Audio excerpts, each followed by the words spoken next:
So the authorship of the book of Genesis, right, the first 5 books of the Bible really, is credited to Moses, all right? And the stories and the truths that Moses taught were passed down over hundreds and hundreds of years, usually like orally, or maybe somebody wrote it down on a scroll or carved it into some tablets or something like that, all right? And it was scattered all over, all right? So in the years between the end of the Old Testament, there's a gap in there before Jesus is born, the New Testament.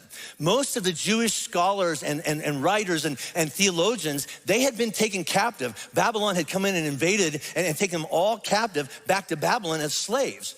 And while they're there, back in another country, they are surrounded by Babylonian or Mesopotamian pagan and religious accounts of some of their stories. Creation, supernatural beings, the flood, how the universe works, the role of the gods in the world. And their stories were very similar, but then very different from what the Jewish people received from God. So they looked at each other and said, we gotta write this stuff down or it's gonna get lost.